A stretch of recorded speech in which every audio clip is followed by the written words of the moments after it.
We are live, I believe. Very good. Welcome, everyone. Hi.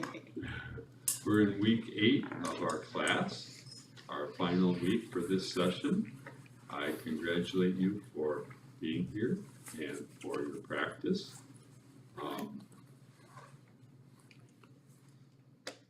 Last week was a new class for me. It was about mindfulness of physical pain. And tonight is another new one for me, mindfulness of emotional pain. And I hope you learned some things that will be useful for you. We're going to start off with a guided meditation. Find your meditation posture.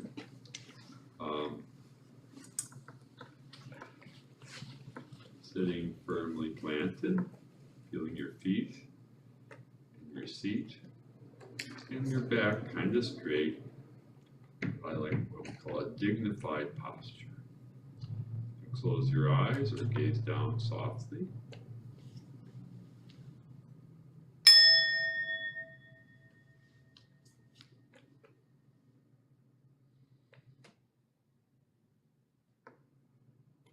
And notice the sensation of each in and out breath.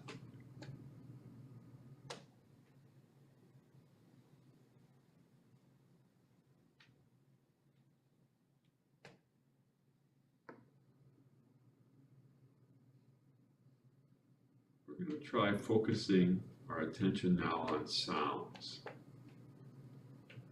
Just notice any sounds that enter your perception. Maybe they're very subtle, or maybe they're more obvious.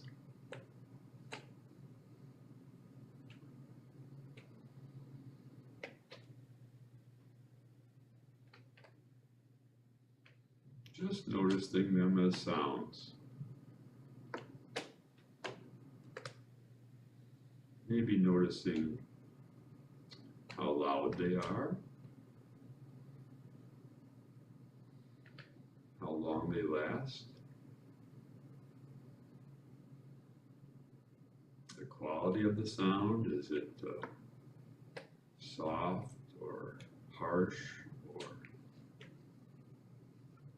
staccato?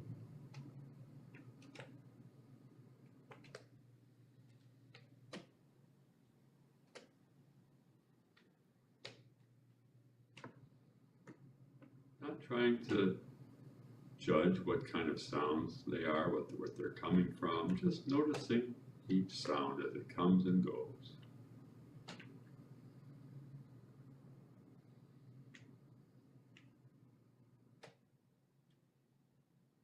Maybe notice the quietness in between the sounds.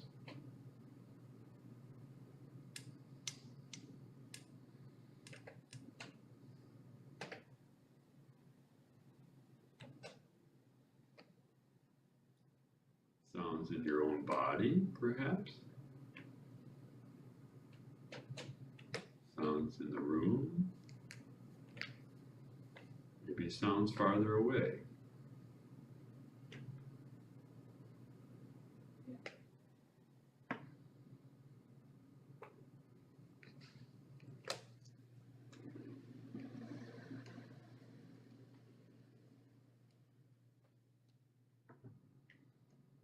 Just noticing sounds as they come and go.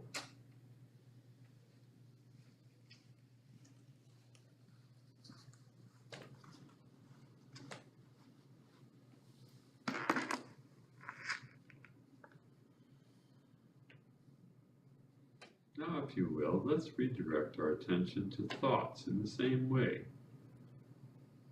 Just notice a thought as it comes. Don't try to bring thoughts up or try to keep them from coming up. Just notice when a thought comes up.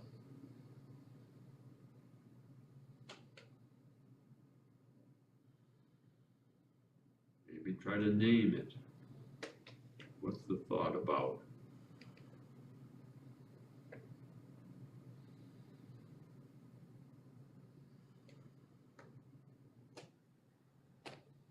Try Try to notice how thoughts come and go, just like sounds. They come, one thought leaves, and then another one comes.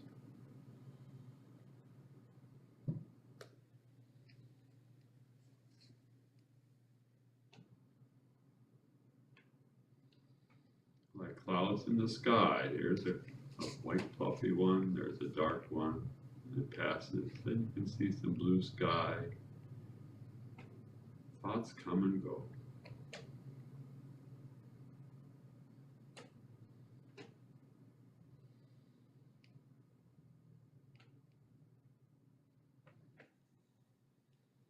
That's hard, or maybe you're getting caught up in stories about the thoughts. Come back to your breath.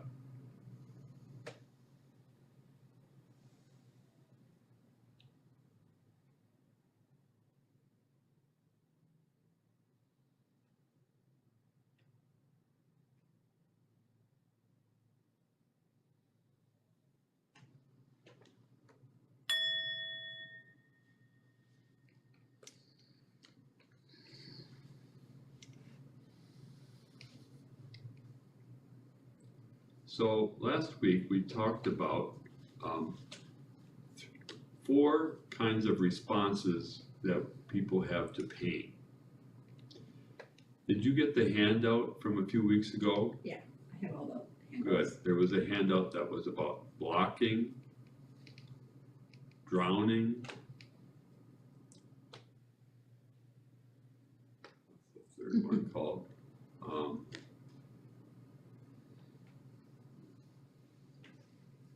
Letting go, Do you want me letting to go, look in my no, book? letting go, Okay. and turning toward. And last week we worked on those with physical pain, and tonight we're going to talk about how those concepts are valuable with emotional pain as well. So the first one, I'll review, blocking. If something hurts, we don't want it, we push it away. We often try to ignore it. If we're angry, we don't want to admit we're angry. We try to put it in the back, okay? Or if we're sad, I don't like that, I'm not going to think about that. So that's kind of blocking. We're not admitting to ourselves that we have the feeling sometimes. Or if we find it, we do whatever we can to get it away from it. We maybe get busy doing something. Or we, well, especially if things keep happening, maybe we go to some of our bad habits. We eat too much, we drink too much, we take medication.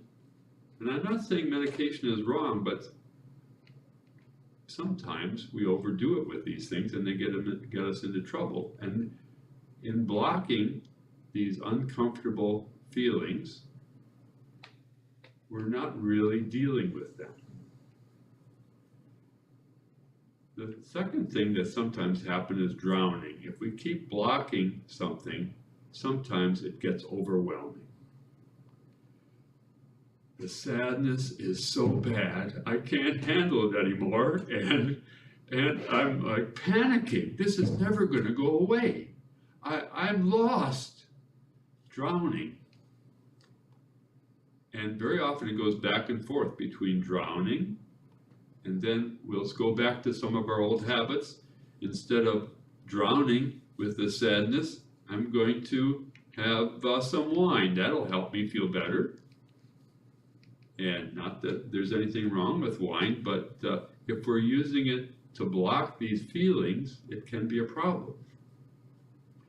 So some productive ways we can learn to deal with these kinds of feelings, accepting and letting go. So in meditation, we learn to notice things, and then if we choose not to stay with them, we can say, I'm going to let that go for now. So you can say to yourself, oh, I feel sad. Well, that's okay, sadness. I can get through this. And you can say to yourself, I'm just going to let it go for now and come back to the breath. So it's a little like blocking, but it's different. In this, we're admitting to ourselves what we have. There's acceptance there. There's noticing, there's acceptance, and then there's letting go. And we can return to a safe place, the breath, the body, nature. So we're admitting to ourselves what our feeling is, but then we're letting it go. And that's a skill we build. Are you noticing that you're able to let go of thoughts and other things a little bit more all the time? A little bit. Yeah, it's a skill. So keep practicing. We'll get there.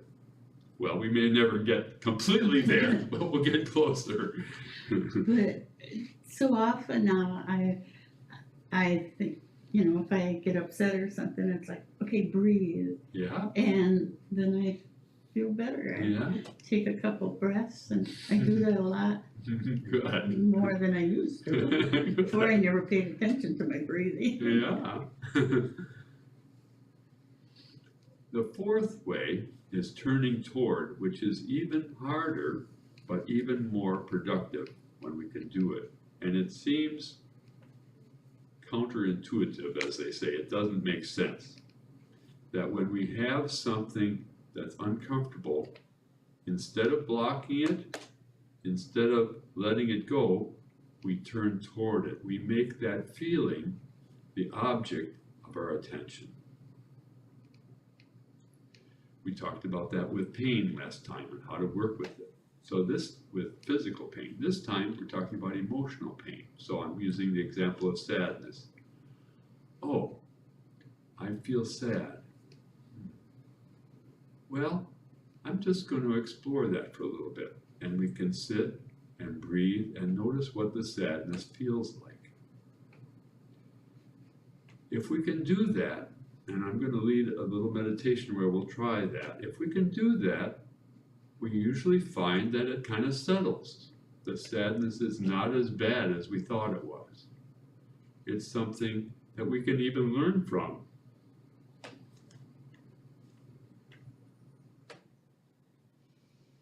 There's a really nice poem that expresses this called The Guest House by Rumi.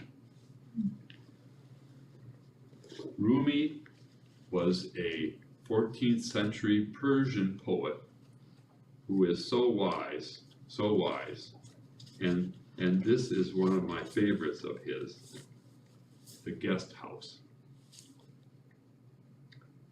This being human is a guest house. Every morning, a new arrival. A joy, a depression, a meanness, some momentary awareness comes as an unexpected visitor. Welcome and entertain them all, even if they're a crowd of sorrows who violently sweep your house empty of its furniture. Still, treat each guest honorably. He may be clearing you out for some new delight.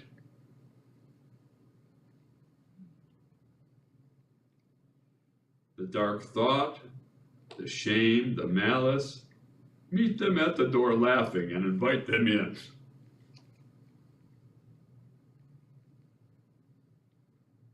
Be grateful for whoever comes, because each has been sent as a guide from beyond. The guest house. So that's what we're going to try exploring a little bit tonight, meeting and greeting and accepting these uncomfortable feelings.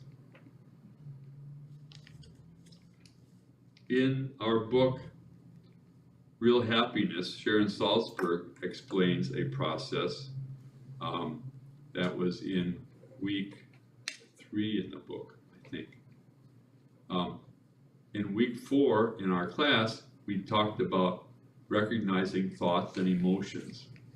And this goes a little bit further in that, and it has an acronym called RAIN, you may recall in the book. R for recognition, A for acceptance, I for investigation, and N for non-identification, which is a good process to go through when we're trying to explore and be with uncomfortable emotions.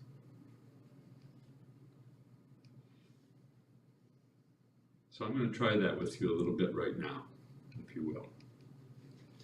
So find your meditation posture and bring to mind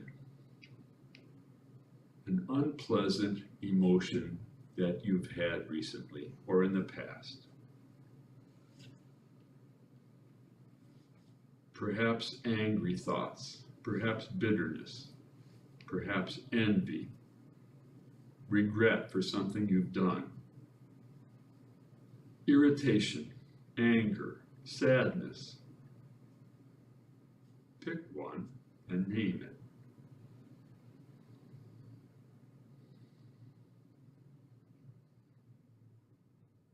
Or perhaps it's something you're experiencing now.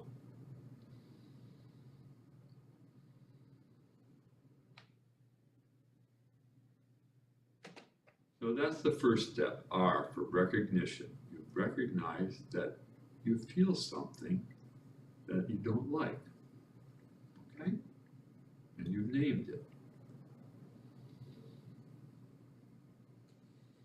The second one, A, is acceptance. Oh, I feel that. I know it's here right now. I'm not going to push it away. It's here. I'm going to accept that it's here.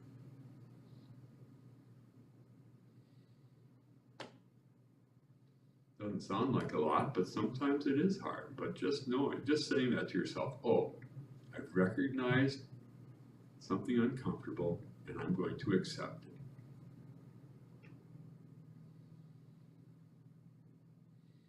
So the third step, I for investigation is where we really do the work.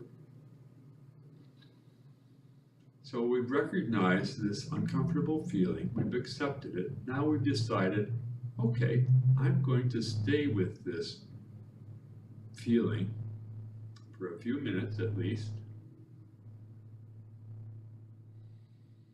and really see what it feels like. What is this feeling, really? Now, this is best done when you have some time to sit and meditate. And this is the object of our meditation now. Perhaps we've started by settling with the breath, and now we're investigating this feeling. What does it really feel like?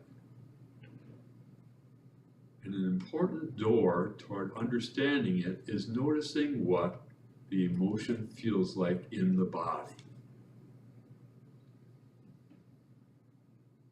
Every emotion has a corresponding sensation in the body.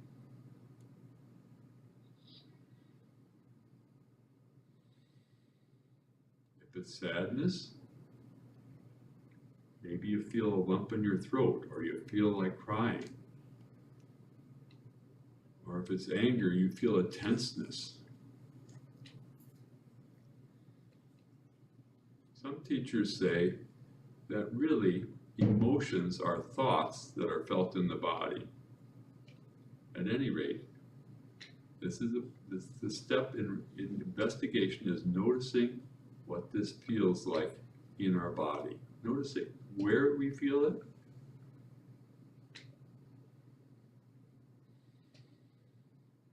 describing what the sensation feels like, and staying with that, maybe breathing into the feeling in the body.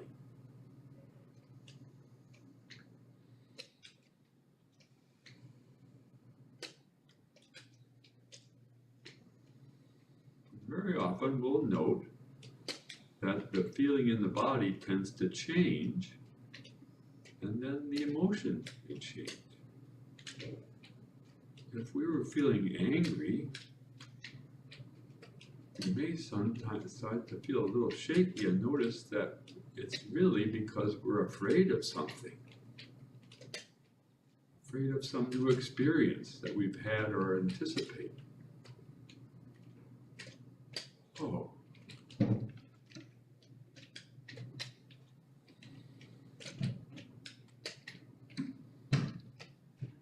Taking some time to notice what the emotion is, where we feel it in the body.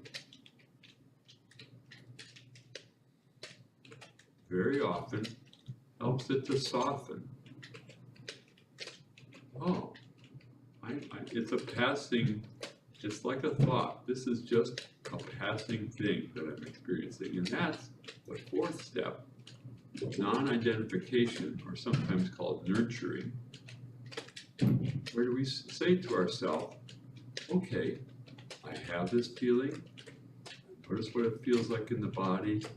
It does not define who I am. It's just a passing feeling. Like the sounds we were listening to, like the thoughts that pass through our mind like clouds. These feelings come and go. We notice them, accept them, investigate them, and then we can let them go.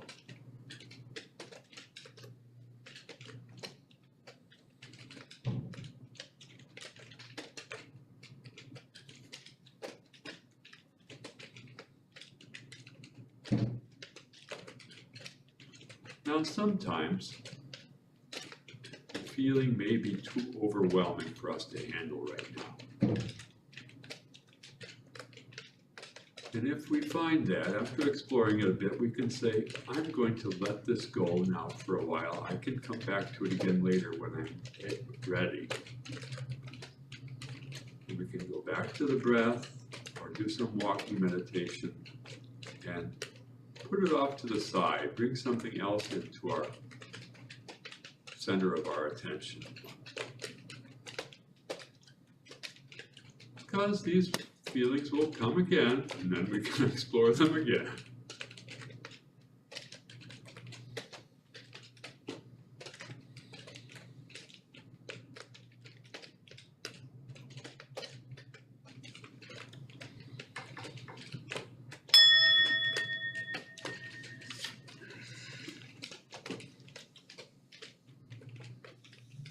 Do you feel like sharing what you experienced?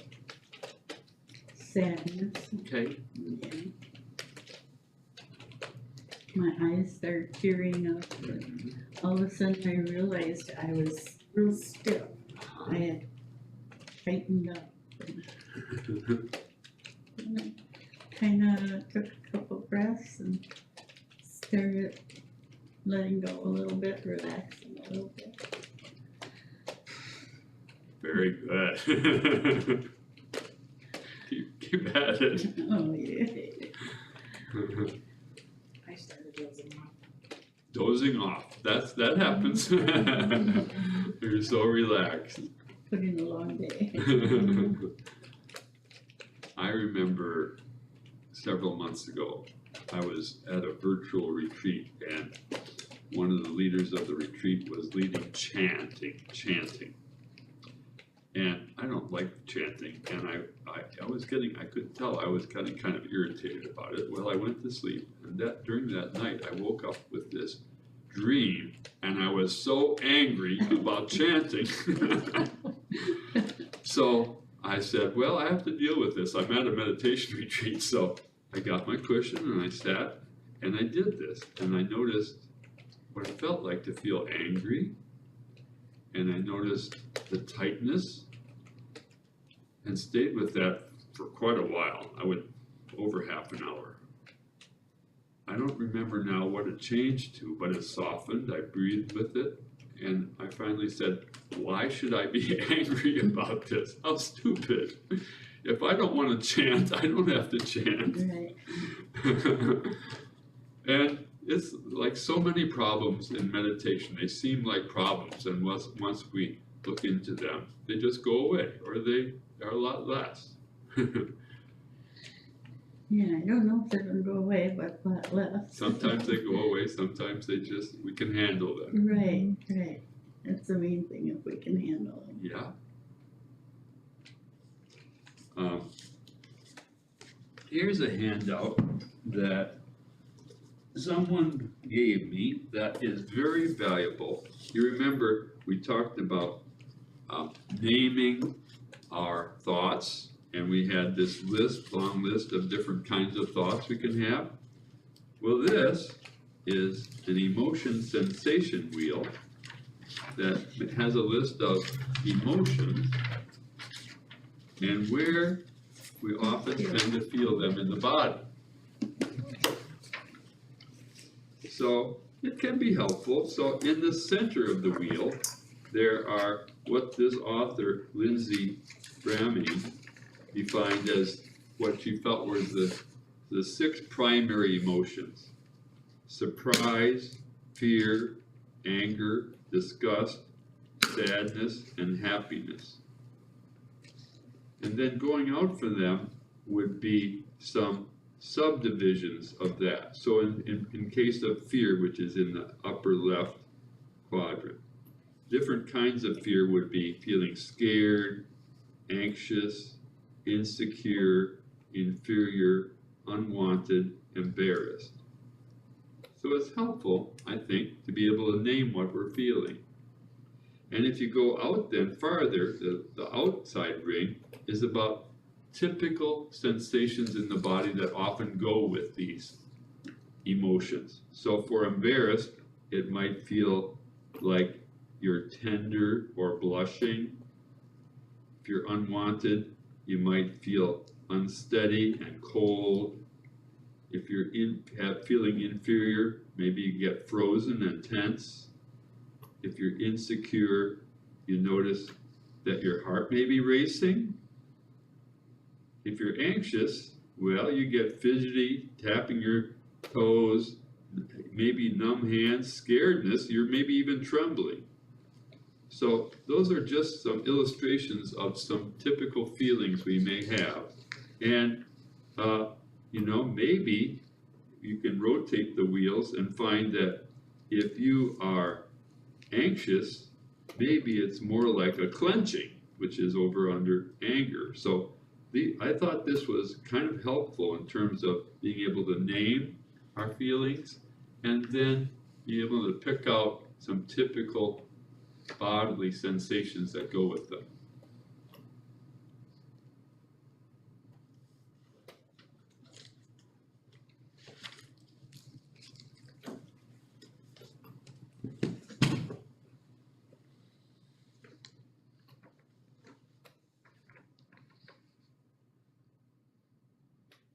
At the start of the class, I said, we're going to try to talk about and address a lot of the different issues that we have. And I'm going to give you your cards back today where you wrote down what issues you've had and how you typically deal with them.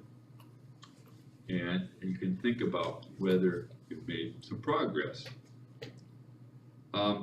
Some specific problems that I'm just going to address right now. One would be depression.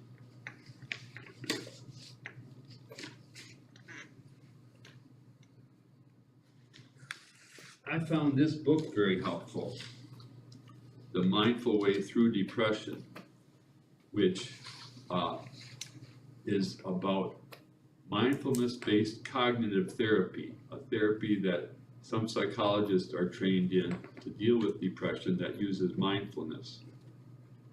And I understand there's a workbook that goes with it that if you want to do it on your own, that's very helpful. Freeing yourself from chronic unhappiness. Some of the techniques they describe in there. If we can see thoughts as mental events, like we've been doing tonight, thought comes and it goes, like clouds in the sky. If we can begin to see that, that frees us from those thoughts, from either pushing them away or clinging to them. And Sharon in the book is very good at talking about certain patterns that we tend to have with thoughts and ways that we can recognize that and let go. So if we can name our typical negative thought patterns and say, oh, there's that judging mind again, I'm judging, or, oh, feeling hopeless again, yeah, that's one of the things I tend to do, or, this one she's really good at, she says, oh, that's my worst critic. And I think she sometimes gave, some of these personalities a name. Oh, there's Ursula again, telling me I'm so terrible. Or some would say, I hear my mother's voice, or my father. So when you can recognize, oh, there's that typical thought pattern again. It's just a thought pattern. Okay. It doesn't say, that's me, it's just a thought. Mm-hmm. Or another way is these kinds of automatic thoughts, Sharon calls them tapes in our mind. Like there's that tape playing again that tells me, oh, I'm worthless. There's that tape playing again. Well, it's just a tape. It's just a thought pattern. So that is one way where mindfulness helps with depression. As with all of these, like very painful things, it takes work. There have been some studies about anxiety and depression that came out recently. In terms of depression, they had two groups of people. One group, both groups took standard medical therapy, citalopram, an antidepressant for their depression. And it's very helpful. It works.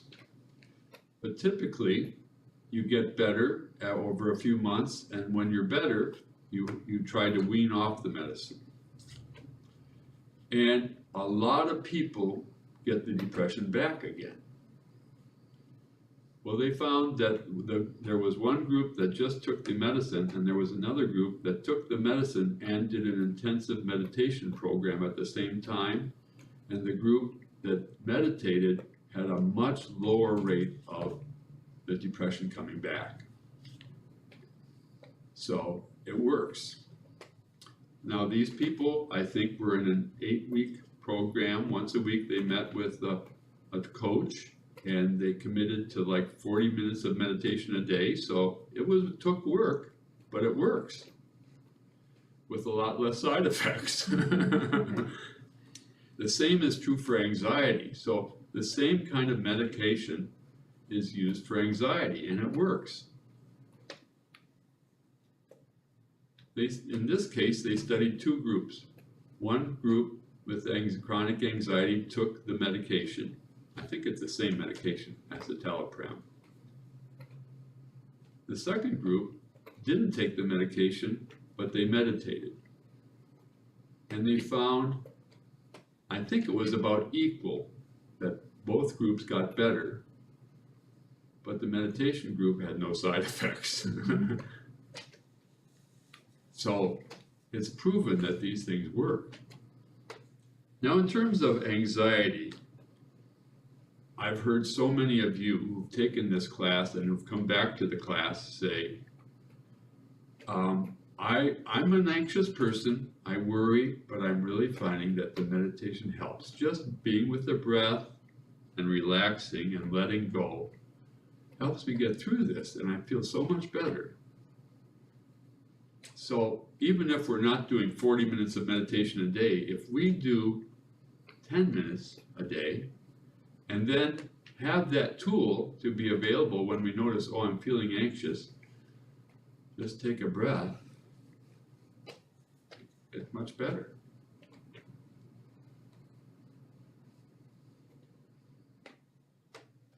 Loneliness.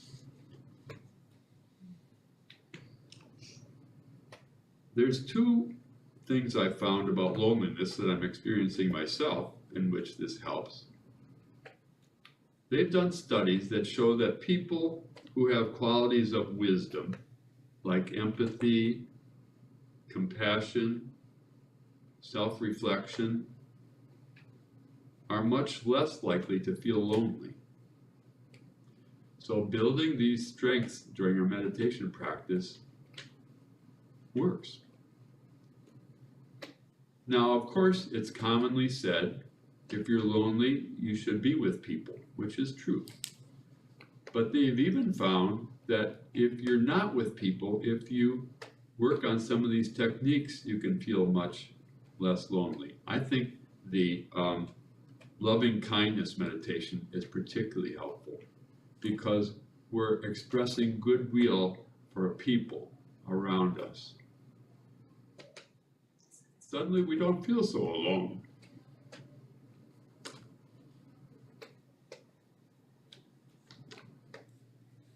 Some of you have said difficult relationships are a real stress.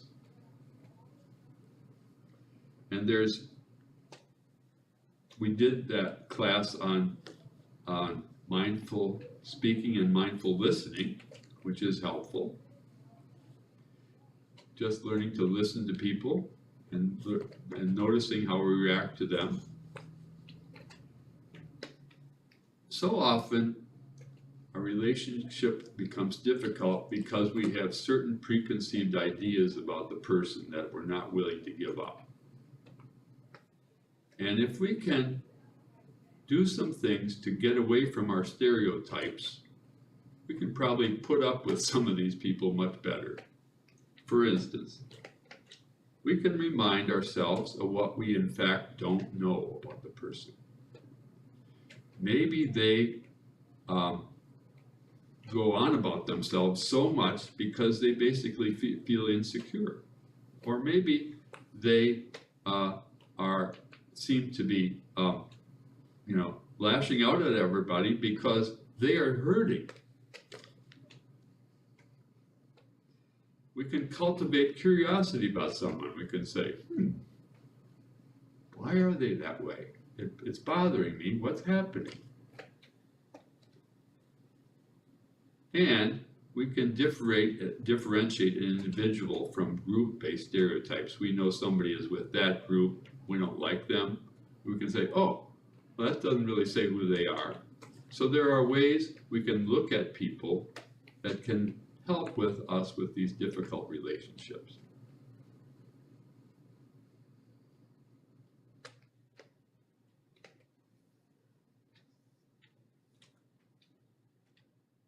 Another way of dealing with uncomfortable emotions is bringing up good things. Now, this is not exactly blocking. This is like letting go and turning towards something good. Now, in this case, we're not turning toward the breath. We're turning toward thoughts. We did the same thing with physical pain last time. We noticed a painful area, and then we decided to let it go and notice an area in our body that felt good. So it's a way of easing it and helping us through this time. We can do the same with emotions. So I'm going to lead us in a cultivating joy meditation. Let's try this. This is one from one of Sharon Salzberg's other books called Real Change. So let's find our meditative posture.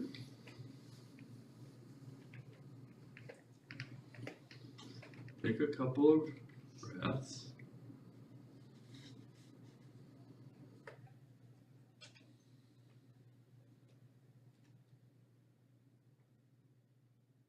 And bring to mind a pleasurable experience you've had recently.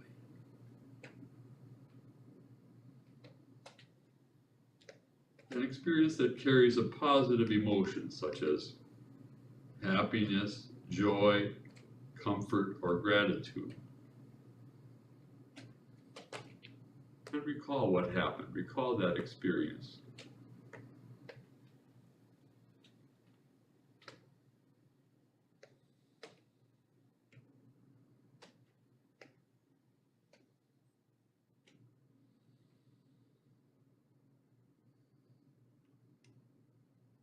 Take a moment to cherish whatever image comes to mind with the recollection. How do you picture it?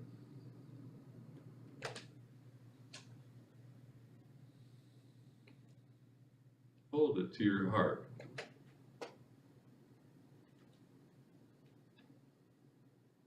Notice where in your body you feel sensations arising.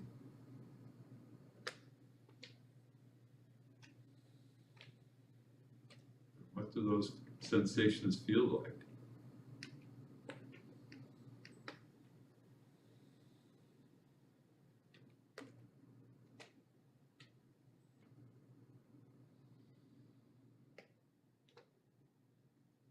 Notice what emotions come up.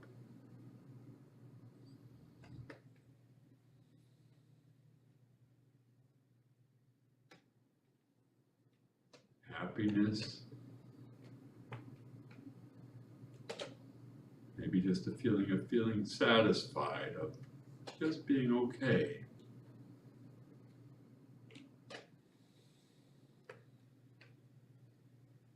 Maybe I'm so thankful for this.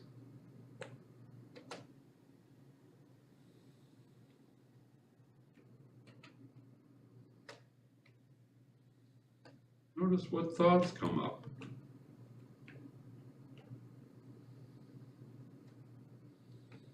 Maybe thoughts about wanting to go back to that situation, or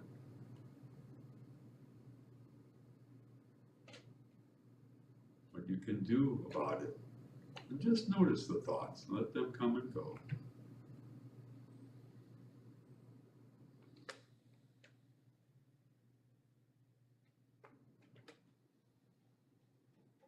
Just be with that experience of pleasure, of calm, and end sitting by just being with the breath gently.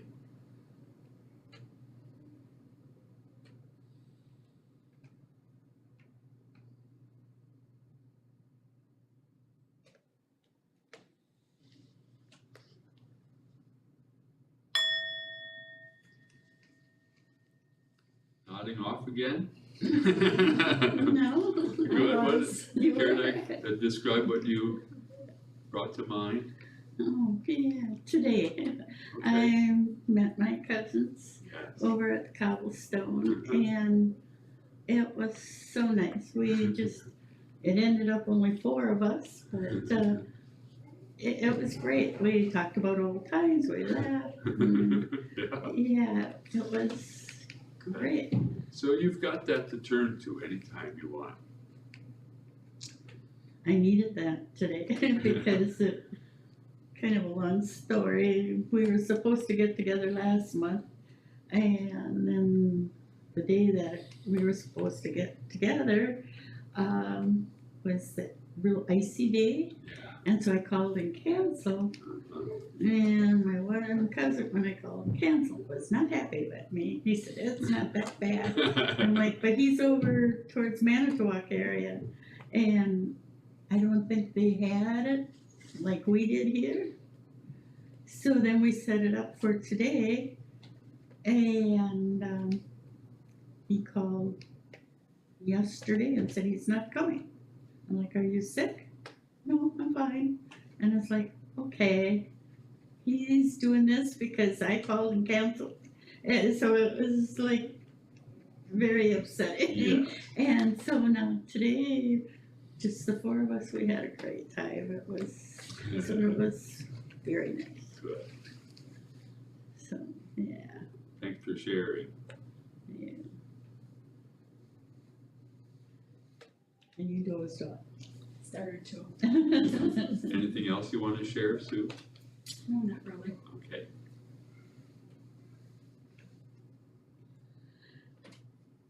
So I'm going to return the survey cards you gave me early in the course, the first week. And you can maybe note to yourself how you feel about these issues now. Joanne, Thank you.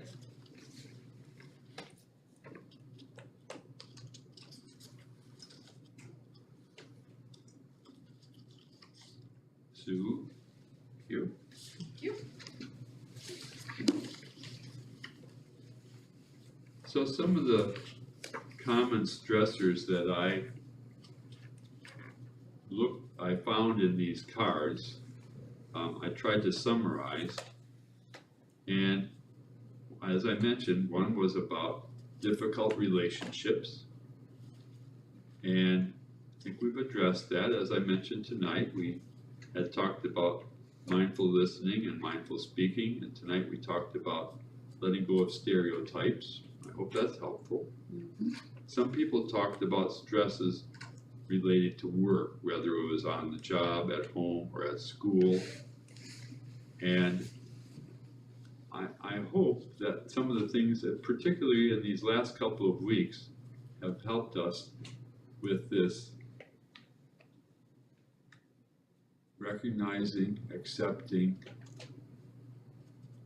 investigating, and letting go. And I've got one more final practice for you tonight that I think is the best one I've found, especially when you notice something stressful in the moment that you can turn to. It's called the 3-minute breathing breath break, I think. We'll get to that in a minute. Some people talked about the stress of illness. And particularly last week when we talked about dealing with pain, it was a lot about that. And of course, we found out that a lot of our suffering related to illness and to physical pain is about the emotional reaction we have to it. I'm afraid this is going to go on forever. I'm afraid of dying. I'm afraid of more. And learning that, we learned it to let it go. I hope you've noticed that. And anxiety, as I mentioned, just breathing is so helpful. So think about it for yourself about what has worked for you. And maybe take a moment just now to tell us of the things we did worked on tonight, or the things we've done in the previous 7 weeks. What works for you? The breathing. Breathing. Yeah. When I start getting upset or stressed, like, okay, take a deep breath, and then I find my breath slowing down because it can be racing, just slowing it down, and then I start relaxing. Yes. We always have the breath to turn to, as long as we're alive.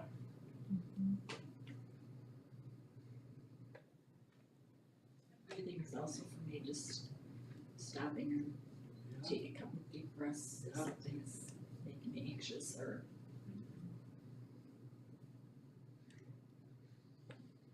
Well, that's this 3-minute breathing space that I'm going to share with you, and I have a handout that summarizes it for you. There are 3 steps in this 3-minute breathing space. The first one is becoming aware, just noticing how we feel right now. And the second one is gathering, just focusing on the breath. And the third one is expanding, is letting our experience expand beyond to the breath, to the body. And they suggest, and I'm finding, that if you can do this practice 2 or 3 times a day for 1 week, you will remember it and it'll be available to you anytime you need it. These 3 simple steps when you're in a stressful situation. So I'm going to lead you through another meditation trying this, okay?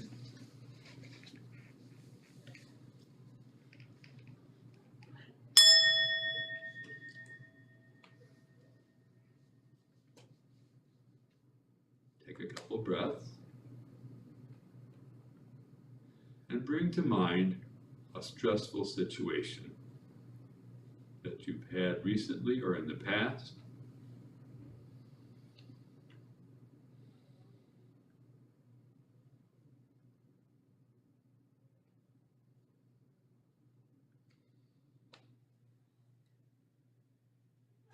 What thoughts do you notice right now? In fact, we can do this without even being aware of a stressful situation. I just come to this anytime during the day. I'm just there, and I just say to myself, what have I been thinking about? Planning, remembering, preparing something, figuring something out. Okay. Then the second is, well, how does that make me feel? Am I happy about these thoughts? Do the thoughts make me kind of nervous or tense?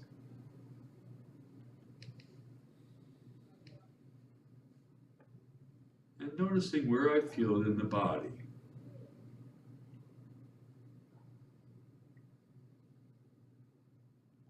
So just take a minute to notice, become aware of where I am right now. What thoughts, emotions, and sensations I have.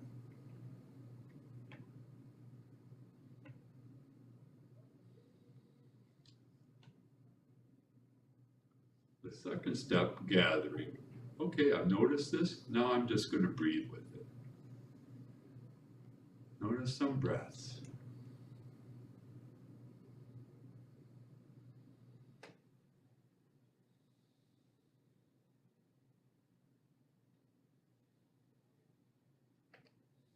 Maybe notice what happens with all those thoughts, emotions, and sensations.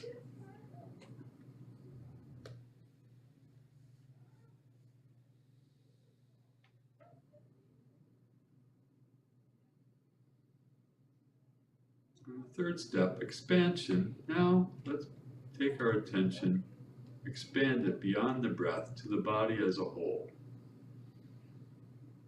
How does our body feel?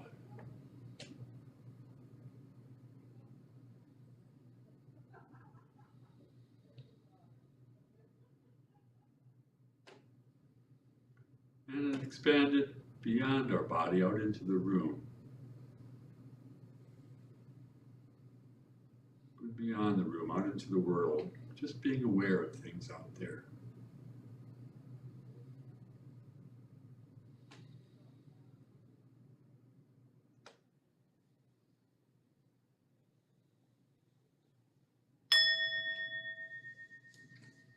The 3-minute breathing space. It's taught as a tool we can use when we're under stress, but I think just bringing it to mind anytime during the day brings us back to the present. So as I said, if you can do this twice a day for a week, you're going to remember these steps, and then it'll be available to you anytime. And like I said, I'm going to give you a handout that goes through it. After this, we have some options of what to do. We might decide, well, I'm calmed down now, I can go back into that stressful situation with mindfulness. So it really helps if, let's say we're in a stressful conversation with somebody, and we can say, I'm sorry, I have to take 3 minutes, okay? And then we can go back and say, okay, I'm ready now. And we can be calm and mindful about it. Or maybe we're not ready to go back with it, and we're just going to stay with how it feels in our body for a while, if we can. The body door, they call it. Just feeling the stress in our body. Notice what it feels like. Or the third one is the thought door. Take time to examine the thoughts we have regarding the situation. What am I thinking about this whole thing, and what made me do that? We're not trying to solve it, we're just kind of noticing our thoughts. And the fourth possible response is the door of skillful action. After we've calmed down, maybe we can make a conscious choice to change the situation mindfully. Like I said, I think this 3-minute breathing space is one of the best tools ever. And that comes from this book too, The Mindful Way Through Depression.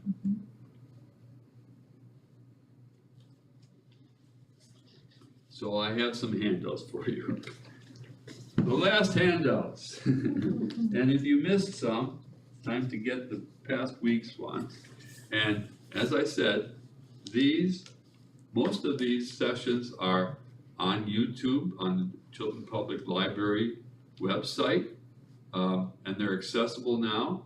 So if you want to go back and view them again, do, or if you weren't able to be here, I'm planning, so this is the end of our 8-week class. Doesn't mean the end of your meditation, I hope, because keep doing it. And I plan to offer this class in a similar way again in February, so I'll get some information out. And if you want to come back again, please do, because people find it helpful to come back. And thanks, Glennie and the staff here for recording these and helping us with it. Thank you for providing this to all of us in the community. Thank you. Thank you. Did you do any handouts last week? No, there were no handouts last week.